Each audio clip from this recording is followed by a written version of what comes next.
Assalamualaikum warahmatullahi wabarakatuh. We are from Group 2. Today we are going to present about diagnosing diseases with antibodies. This presentation is divided into two main parts. The first one is the introduction, and the rest of the presentation is the example of disease and also the test. So for the basic principle, if antibodies for certain diseases are present in the sample, it will bind and react to antigen in the test system, thus helping the diagnosis process. When these cells are activated, it will be converted into plasma cells, which are also antibody-producing cells. These antibody-producing cells will increase the concentration of antibodies in the blood. If the antibodies produced by the detected antigen in the blood is appeared, the antigen detection test and serological test is used for diagnosis of any infection. I will continue the presentation with first example of disease, which is dengue. Dengue is a mosquito-borne viral infection which is caused by dengue virus of the genus Flavivirus. It is transmitted through the bite of mosquitoes of the genus Aedes, which are mainly distributed in subtropical and tropical areas. So the symptoms include fever, pain, nausea, and vomiting, as well as rash. Several tests can be used to detect the virus, such as molecular test of NAAT, which stands for Nucleic Acid Amplification Test, dengue virus antigen detection, serologic test, and tissue test. The serologic tests include MAC-ELISA, which stands for IgM antibody capture enzyme link immunosorbent assay. It is used for the qualitative detection of dengue virus IgM antibodies. So this test is based on capturing human IgM antibodies on a microtiter plate, which is done starting 4 to 5 days after infection, as the IgM antibodies are detectable within this period. Is also the serologic test of PRNT, which is the plaque reduction neutralization test, which will detect the specific neutralizing antibodies against the virus. It measures the titer of neutralizing antibodies in the serum of infected people. The test is based on the principle of interaction of virus and antibody, which then will result in inactivation of the virus. So antibody effects on viral infectivity is measured by plating the mixture on the virus susceptible cells, and localized area of infection or plaque is formed when there is an infection initiated by the virus. That's all from me. I'll pass to the next presenter. So I will proceed with the second disease, which is hepatitis B infection. Hepatitis B is a potentially life-threatening liver infection caused by the hepatitis B virus HBV. It is a major global health problem. It can cause chronic infection and put people at high risk of death from cirrhosis and liver cancer. This virus spread by blood contact, blood transfusion from mother to the baby, or by unsafe sex.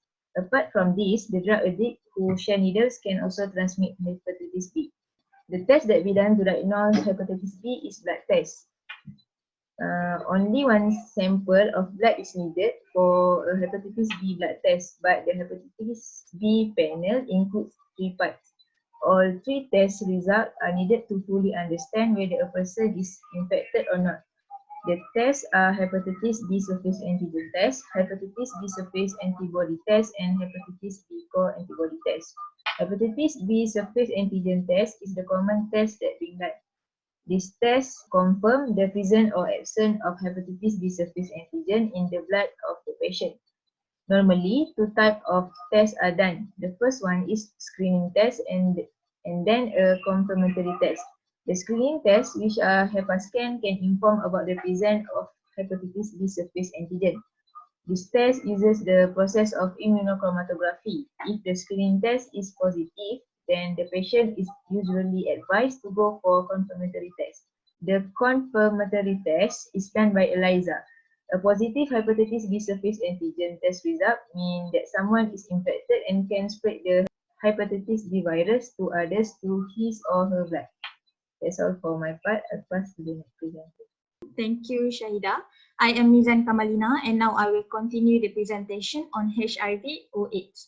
HIV is the virus that can cause AIDS. The scientists suspect that virus jumped from the chimpanzee to human by consuming the chimpanzee meat that containing the virus. Currently, there is no effective cure. There are 3 types of tests to diagnose HIV, which are rapid diagnostic test, ELISA test, and Western blot test. RDT is the best screening test that produces result in less than 30 minutes. but it is less specific and less sensitive.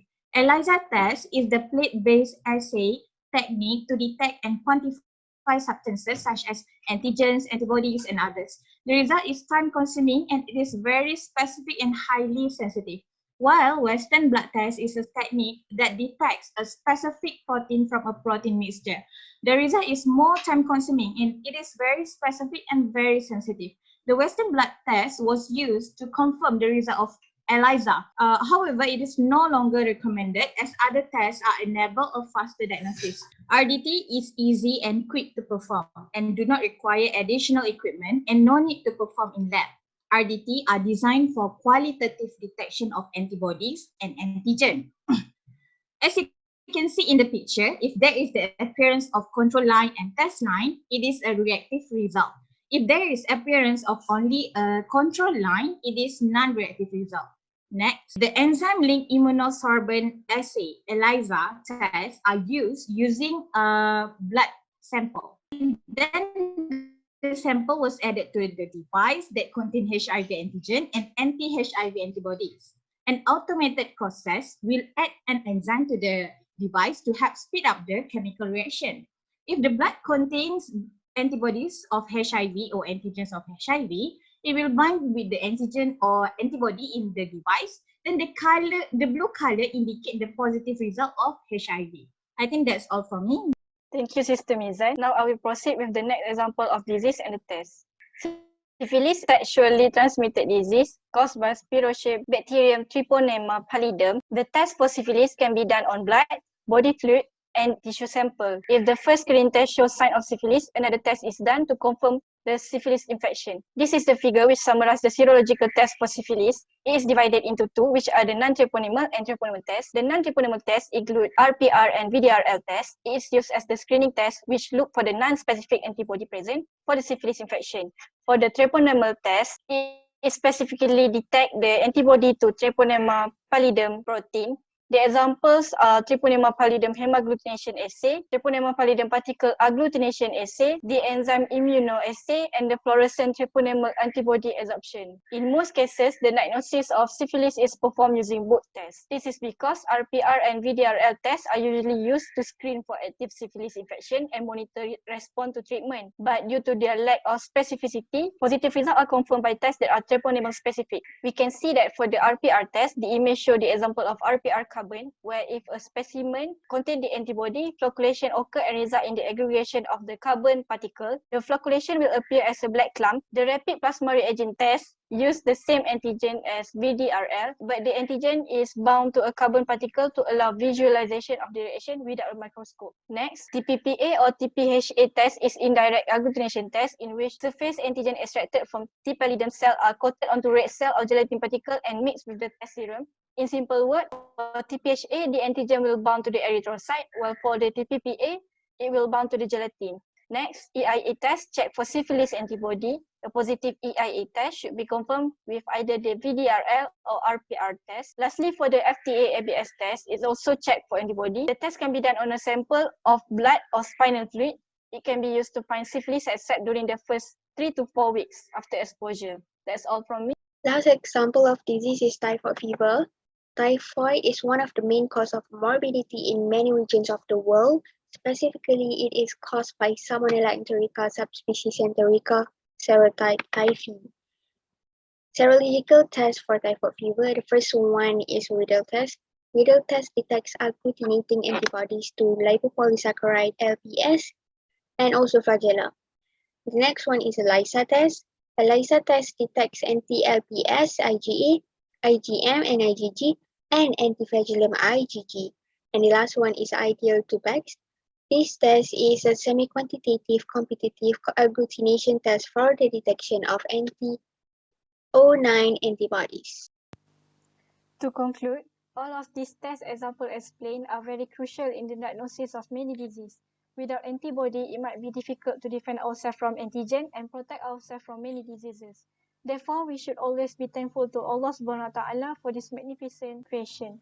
That's it. That is all from us. Thank you.